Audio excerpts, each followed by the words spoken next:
144면입니다.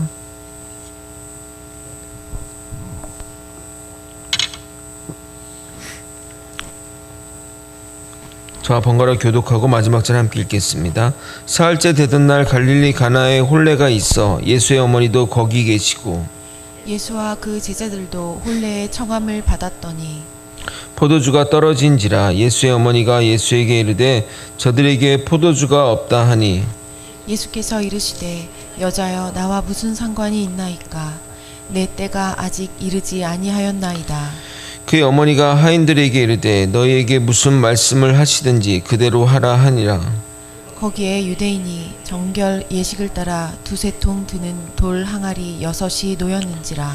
예수께서 그들에게 이르시되 항아리에 물을 채우라 하신즉 아기까지 채우니 이제는 떠서 연회장에 갖다 주라 하시매 갖다 주었더니 연회장은 물로 된 포도주를 맛보고 어디서 난지 알지 못하되 물떠온 하인들은 알더라. 연회장이 신랑을 불러 말하되 사람마다 먼저 좋은 포도주를 내고 취한 후에 낮은 것을 내거늘 그대는 지금까지 좋은 포도주를 두었도다 하니라. 예수께서 이 첫 표적을 갈릴리 가나에서 행하여 그의 영광을 나타내심에 제자들이 그를 믿느니라. 그 후에 예수께서 그 어머니와 형제들과 제자들과 함께 가버나움으로 내려가셨으나 거기에 여러 날 계시지는 아니하시니라. 오늘은 가나의 혼인잔치에서 물을 포도주로 바꾼 사건입니다. 하나님이신 예수님이 물을 포도주로 바꾼 사건이 놀라운 일이긴 하지만 굳이 성경에 기록할 만한 기적인가 하는 의구심이 듭니다. 괜히 이런 것 때문에 또 술 좋아하는 분들은 봐라 예수님도 물을 술로 바꾸지 않았냐, 술을 먹어도 된다, 뭐 이렇게 또 자기적인 해석을 하는 성경 구절이기도 합니다. 오늘 읽은 본문을 그냥 팩트로만 이야기하면 예수님 모자가 혼인잔치에 초대되었는데 잔치에 술이 좀 떨어지자 예수님이 능력을 발휘하여 물을 포도주로 변하게 하여 거기 있는 사람들이 풍성하게 먹게 했다입니다. 무슨 사람을 살린 것도 또 무슨 가르침을 가르친 것도 아닌데 왜 이 기적을 기록했을까요? 다른 복음서와 달리 요한복음은 매우 불친절한 그런 복음서입니다. 그래서 배경이나 상황을 잘 모르면 오해하기 딱 좋은 복음서입니다. 그러나 사도 요한이 이 책을 서술한 시기를 생각하면 이해하지 못할 상황도 아닙니다. 기독교 박해가 굉장히 심해지고 있고 곳곳에서 기독교인의 탄압이 진행되고 있으며 그 시점에 예수님의 제자들이 거의 순교를 당하기에 기록이나 문서 기록들이 조심스러울 수밖에 없습니다. 요한계시록을 보십시오. 얼마나 어렵게 이렇게 내용이 서술되어 있습니까? 우리나라도 일제 강점기 때 쓴 책들이 어떤 일본을 비판하거나 이런 내용들을 보면 굉장히 난해한 내용들이 많았던 것처럼 직설적으로 그 내용을 쓰게 되면 그것들이 용도 폐기될 수가 있어서 이렇게 어렵게 여러 가지 것들을 좀 이렇게 쓰여진 것으로 보여집니다. 그래서 요한복음이 결코 쉬운 책이 아닙니다. 좀 여러분에게 해석할 때 여러분 중에 저런 의미일까? 저렇게까지 해석을 해야 되나? 라는 생각이 들 수 있습니다. 많은 학자들이 요한복음에 대한 이 것들에 대해 이제 해석을 하고 있는데 그 중에서 제가 또 동의가 되고 또 가장 합리적인 부분들을 선택해서 여러분에게 전달 드리도록 하겠습니다. 그래서 가나의 혼인잔치는 이틀에 걸쳐 말씀드리도록 하겠습니다. 오늘은 주로 배경 설명만 하도록 하겠습니다. 먼저 본문에 대한 배경 설명에 앞서 이 기적이 단순한 기적이 아니라 의미 있는 기적임을 말씀드리도록 하겠습니다. 11절을 한번 같이 한번 읽어볼까요? 오늘 읽은 본문 2장 11절 함께 읽겠습니다. 시작. 예수께서 이 첫 표적을 갈릴리 가나에서 행하여 그의 영광을 나타내심에 제자들이 그를 믿느니라. 제가 요한복음 서론에 말씀드렸지만 이적과 표적 또는 기적과 표적이 있다고 말씀드렸습니다. 이적은 그냥 이적 그 자체입니다. 그냥 다른 의미가 없이 그냥 이적일 뿐입니다. 그래서 이적이었다면 이것은 물이 포도주로 변했네 라는 거로 그냥 끝나는 겁니다. 그런데 이 이적을 그 표적, 이적이 아닌 표적이라고 표현되어 있지 않습니까? 그게 헬라어 세메이온인데 그것이 말하는 것은 단순한 이적이 아니라 그 이적이 가리키는 바가 있다는 겁니다. 그래서 이적을 영어로 얘기하면 미라클이지만 그 표적은 미라클 사인이라고 합니다. 좀 더 쉽게 얘기를 하면 여러분이 고속도로를 이제 타고 가다가 뭐 진주 아이스라는 편말을 보고 나가잖아요. 그럼 진주 아이스라는 그 편말이 진주 아이스인가요?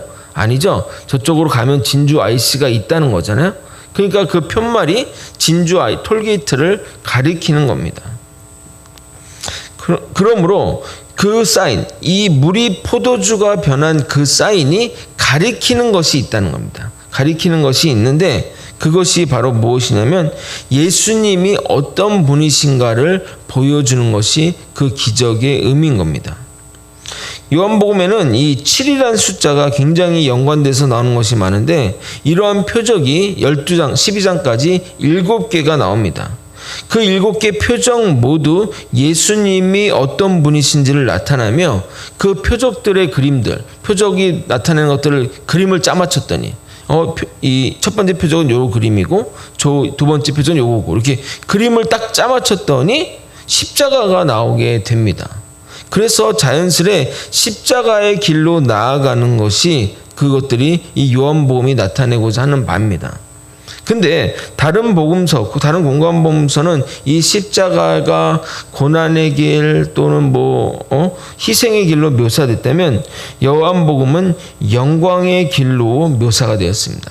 그래서 그 11절 한번 보여주시게 되면 11절에 뭐냐면 그 표적이 갈릴리가 행하여 그의 영광을 나타내시며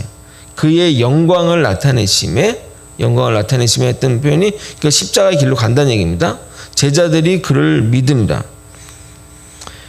그러니까 그런 것을 통해서 예수님이 어떤 분인지를 알게 했고 그것을 통해서 예수님의 제자들, 사람들이 예수님을 믿게 되는 과정이라고 설명할 수 있습니다. 그로 인해 그런 표적들을 통해 제자들이 예수님을 믿게 되는데 다른 복음서와 달리 이 요한복음에는 믿음이란 단어가 굉장히 많이 등장합니다. 무려 98회나 등장하는데 마가복음은 10번, 마태복음 14번, 누가복음은 9번인 것에 비해 압도적으로 많은 이유는 그 요한복음의 저술 목적이 예수님을 그리스도로 믿게 하기 위한 것이기 때문입니다. 그래서 제가 서론 때 얘기했던 요한복음 20장 30절 31절을 다시 한번 읽어보도록 하겠습니다. 예수께서 제자들 앞에 이 책에 기록되지 않은 다른 표적도 많이 행하였으나 오직 이것을 기록함은, 그러니까 7개 표적을 기록함은 너희로 예수께서 하나님 아들 그리스도이심을 믿게 하려 하시며 또 너희가 믿고 그 이름으로 힘입어 생명을 얻게 하려 함이라. 아멘. 그래서 이 요한복음을 표적의 책 또는 믿음의 책 또 영광의 책이라고 하는 겁니다. 요한복음의 이 특징 중 또 하나는 뭐냐면 날짜에 대한 언급들이 많다는 겁니다. 우리가 눈여겨보지 않고 지나쳐서 그렇지만 사도 요한은 새로운 일 가운데 이렇게 날짜를 언급합니다. 1장 29절을 보게 되면 이튿날 요한이 이렇게 시작이 되고 35절 보면 또 이튿날 요한이 또 43절에 보면 이튿날이라고 시작하게 됩니다. 그러니까 1장의 이야기를 그냥 날짜로만 계속하면 4일에 걸쳐서 이야기가 된 겁니다. 요한복음 1장 1절부터 18절은 서론이잖아요. 그러니까 19절부터 51절까지가 4일에 걸쳐서 이야기됩니다. 그리고 여러분 2장 1절을 같이 한번 읽어보도록 하겠습니다. 함께 읽겠습니다. 시작. 사흘째 되던 날 갈릴리 가나에 혼례가 있어 예수의 어머니도 거기에 계시고. 그러니까 사흘째 되던 날은 4일째 날을 기준으로 3일째 되는 날입니다. 그러므로 가나안 혼인잔치가 벌어진 이 날은 1장 19절부터 시작된 날로부터 7일째 날임을 알리기 위해 의도적으로 표현한 겁니다. 여러분 성경에서 7이 상징하는 의미가 뭐죠? 7이 가장 표현하는 게 뭐죠? 바로 천지창조의 사역이 끝난 후 하나님이 안식한 날이 7일째 아닙니까? 사도 요한은 이 7일에 예수님의 첫 표적이 일어났음을 밝힘으로써 물이 포도주로 변화되는 새롭고 근본적인 변화가 통해 재창조의 구원의 기쁨과 안식을 가져다 분이 예수님이라는 것을 보여주고 있는 겁니다. 계속해서 요한복음을 보게 되면 나는 뭐뭐다 그것도 7번 나오거든요. 그 굉장히 7에 대해 강조를 많이 두고 하고 있습니다. 이 요한복음을 또 잘 이해하면 또 요한계시록을 이해할 때도 굉장히 큰 도움이 됩니다. 그러니까 이게 뭐 아무런 기준 없이 막 자기 맛대로 해석하면 안 되는 것이고, 이런 그 기본적인 요한이 저술했던 방식들을 이해하고 봐야 되는 겁니다. 요한복음 1장 1절에 태초에 말씀이 계시니라 이렇게 시작한 의도 또한 창세기 세계관에서, 창세기의 그 창조의 세계관 안에서 사도 요한이 의도가 담겨 있는 겁니다. 또한 이 사흘째 되는 날이랑 또 우리 익숙한 게 또 뭐죠? 예수님의 부활의 날이 아닙니까? 그러니까 그런 것들도 복합적으로 담겨져 있는 겁니다. 가나의 혼인잔치를 이해하려면 반드시 또 이스라엘의 혼인잔치를 이해해야 됩니다. 뭐 설교 가운데나 또 여러분 많이 그런 내용을 들었지만 오늘은 제일 정확하게 이제 말씀을 드릴 테니까, 이제 가나 혼인잔치 하면 딱 이것들을 이제 명심해 두시면 됩니다. 먼저 결혼은 집안끼리 어른들의 약속으로 시작이 됩니다. 그것을 약혼이라고 합니다. 보통 자녀들이 어릴 적에 집안끼리 약조를 하게 됩니다. 그리고 이제 세월이 흘러 이제 자녀들이 결혼할 나이가 되면 그 약속을 확인하는 과정을 거치게 됩니다. 이때는 부모뿐만 아니라 자녀들에게도 그 의사를 물어보게 됩니다. 그래서 하기로 결정이 되면 정혼을 하게 되는데, 이때 함께 살지는 않지만 그 부부로서는 공인이 되게 됩니다. 그러니까 외부적으로는 둘이 부부인 거고, 그리고 함께 살지는 않게 됩니다. 그 예수님의 부모가 바로 이 정혼의 관계였던 겁니다. 이 정혼식에 포도주가 등장하게 됩니다. 온 가족이 다 보는 앞에서 신랑이 이 포도주의 잔을 가득 채운 다음에 당신을 나의 아내로 삼고 싶습니다. 이 포도주를 당신에게 따라줌으로 나의 생명을 당신에게 드립니다. 당신도 이 잔을 받아 마심으로 나의 아내가 되어주기를 바랍니다. 라고 고백을 하게 됩니다. 이 포도주가 상징하는 게 또 피를 또 상징하는 거기 때문에 이렇게 딱 주게 됩니다. 이 잔을 딱 받아서 그 신부가 마시면 이 정혼이 성사가 되고, 먹지 않으면 이제 파기가 되는 겁니다. 그러면 이 정혼이 딱 성사가 되죠. 그럼 신랑은 신부의 집을 떠나 보통 1년 정도, 또 길면 또 2년 정도 정말 결혼 준비를 하게 됩니다. 그래서 뭐 집을 만들고 같이 살 뭐 이런 것들을 이제 꾸미게 되는 거죠. 그리고 신부 또한 신랑을 맞을 준비가 됩니다. 근데 이 신랑이 결혼 준비가 딱 되잖아요. 그러면 신랑 아버지가 신부 데려올 날짜를 정하게 되는데, 그래서 아무도 이 데려올 날짜를 아무도 모릅니다. 그래서 요한복음 14장에 보게 되면 이제 열처녀의 비유가 나오는 이유가 그 언제 들이닥칠지 모르는 거예요. 그런 이제 그런 이벤트가 있는 거죠. 그래서 그 날짜에 이제 신부의 집에 가게 되면 그 신부는 언제 오더라도 준비됐다는 것을 표현하기 위해 언제든 준비한 상태로 항상 있는 거죠. 그러니까 자기 침실방에 그 결혼식 때 입을 옷을 항상 세팅해 놓고 신랑이 온다 그러면 이제 그때 돼서 옷 입고 이렇게 이제 나가는 겁니다. 그래서 신부를 데리고 다시 신랑 집에 가서 결혼식을 하는데, 그럼 보통 이렇게 호파라는 것들을 세우고 결혼식을 행하게 됩니다. 이 미국 영화나 드라마를 보게 되면 이런 이제 결혼 방식들을 많이 하는 것들을 보게 될 텐데, 미국 영화 보면 항상 이런 장면, 한 장만 더 넘겨주세요. 이런 식의 이제 미국 영화 보면 항상 이런 장면들이 나오잖아요. 익숙하지 않습니까? 우리나라는 없지만 외국에는 저렇게 하는데, 저런 식으로 이제 그 밑에서 뭐 저 의미가 또 있어요. 또 이렇게 면류관을 의미하고 뭐 이렇게 해서 그 하나님의 밑에서 한다는 의미를 가지고 있는데, 저런 식으로 결혼식을 행하게 됩니다. 그런데 정통 유대인의 결혼식을 보게 되면 결혼하기 전날 저녁부터 다음날 결혼 예식이 끝나는 날까지 신랑 신부가 금식을 한다고 합니다. 결혼 전에 지은 죄를 회개하고 그리고 새롭게 출발한다는 의미로 말입니다. 그래서 이 결혼식을 뭐라고 얘기하냐면 개인의 대속죄일이라고 명명합니다.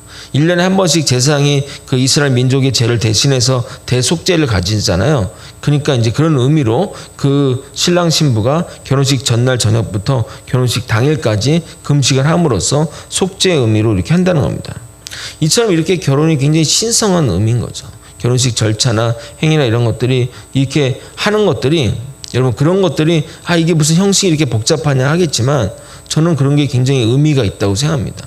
그럼으로써 결혼식을 맞이하는 어떤 신랑 신부의 몸가짐이 달라지는 거죠.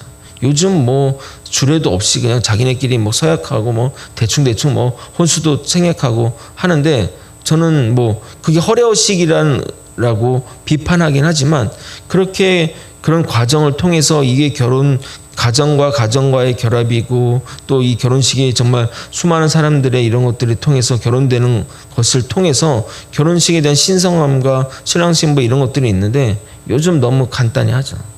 그러니까 이혼도 쉽게 하는 것 같아요. 이거 대충 하면 되지 그렇게 되는 거 아니겠습니까? 이렇게 결혼식이 행해지면 신랑 신부가 준비된 방으로 들어가고 의식을 치른 다음에 부부가 나와서 행복한 결혼을 시작합니다 라고 선포하면 그때부터 결혼식 잔치가 시작이 됩니다. 보통 이게 7일 동안 이제 행해진다고 하고 어떤 또에서는 한 2주까지 한다고도 하기도 합니다.